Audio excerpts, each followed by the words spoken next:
Hi, hello, I'm Sarah, and if you are watching this video, you are probably interested in learning Korean or moving to Korea. I am currently living in Korea. I have lived in Korea for about 2 years now, and before I came to Korea, I was trying to figure out whether I should start learning Korean before I move or learn Korean while I'm living here and surrounded by native speakers and able to use all of that input. So if you are planning to move to Korea and you have a similar question as me, should I start studying Korean before I move, or should I start studying Korean once I arrive in Korea? This is the video for you. We are going to talk about that exact thing.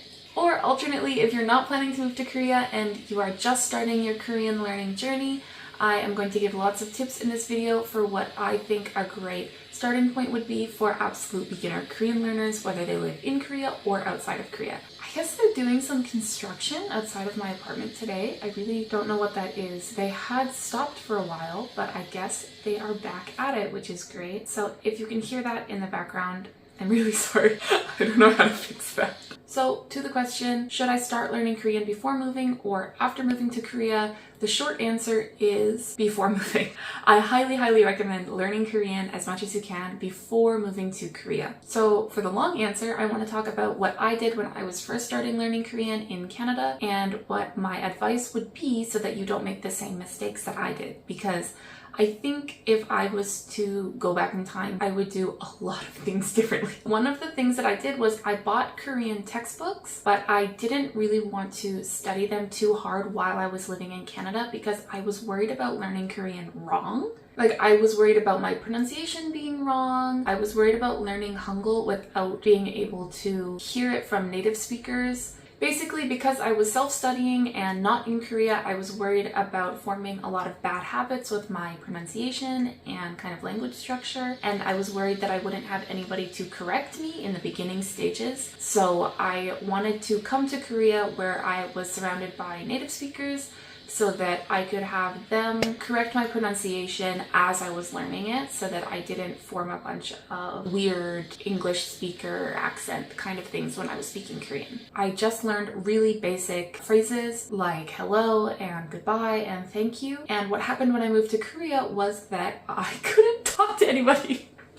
Obviously, I don't know why I thought that was a good idea. I got a job with the EPIK program. That's how I came to Korea, and I ended up being placed in a very rural town where there wasn't very many foreigners there. So in the first few weeks of moving to my small town, I felt very isolated. I couldn't talk to people. I couldn't ask questions, even though I could tell that the Koreans around me were very friendly and very welcoming. I couldn't communicate with anybody, obviously, because I didn't speak Korean. And you know what? I did form bad habits. I formed bad habits in Korea with my pronunciation.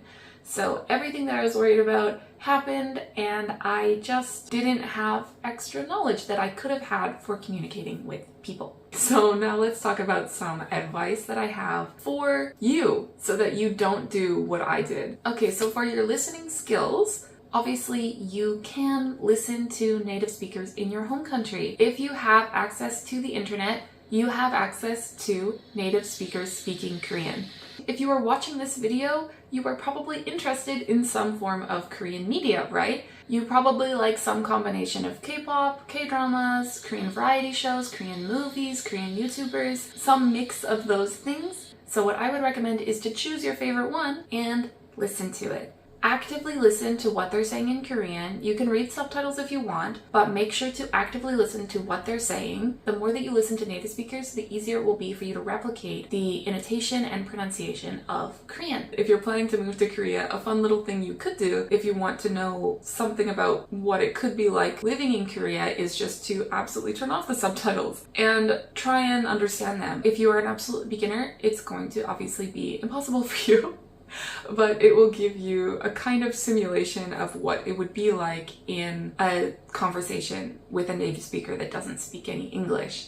So once you have chosen your favorite media to listen to, I would recommend listening to the same thing multiple times. So if you were choosing a song, listen to the same song over and over again, watch the same episode of a TV show over and over again so that you're listening to the exact same sentences spoken by the same people multiple times. And if you want to be especially effective with this, you can actually shorten a 45-minute K-drama episode to like your favorite, 10-minute scene and watch that multiple times. And when they say a sentence, pause and then repeat the sentence. Try and shout out exactly what they're saying with exact pronunciation and intonation to the best of your abilities. And that is going to help with your pronunciation a lot better. If you have watched a scene of a drama enough to actually memorize it, you could try and say it along with the actors as they're doing it, and that way you can practice exactly your intonation, your pronunciation, and your speaking speed all at the same time. When you know Hangul and you're doing your listening and you're practicing your pronunciation and you want to start making your own sentences and really understanding what you're saying in Korean, I would recommend getting a Korean textbook. In the future, I am planning to review a lot of textbooks, so you could watch those if those are out yet, or other people's reviews of textbooks. But in the end, I don't think it's that important what book you buy. I just think it's that important that you have a resource that you can go to that will teach you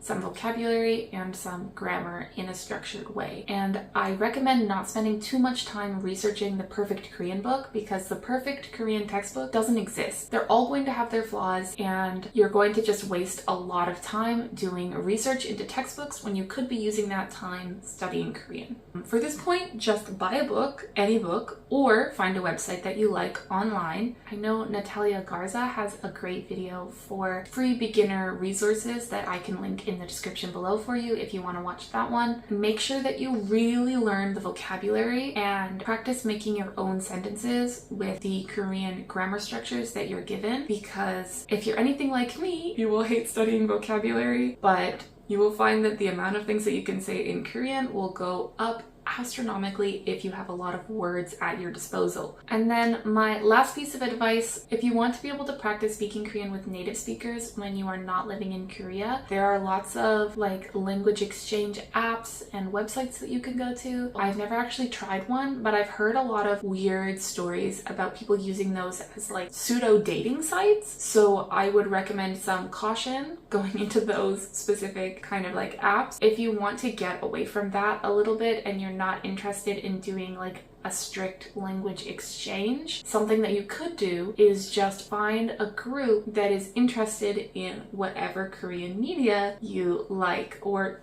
if you want to be extra confident about what you're talking about, you can use it for whatever Korean media you've been using for your listening practice. So if you have a K-pop group you really like or a show that you really like, you can find a group chat on Discord or KakaoTalk or Instagram or something like that of people in Korea talking about the thing that you guys like in common. And then you can try talking to them, and you can kind of make friends with Koreans who have a common interest as you do, and then you can branch out from there. You can practice your Korean by talking to them. So I think that's all I have for you today. If you are interested in learning Korean, you can subscribe to this channel, Strawberry Kimchi Korean, or if you are interested in my life in Korea, you can follow me on Instagram at Strawberry Kimchi. And with that, I think I will let you go.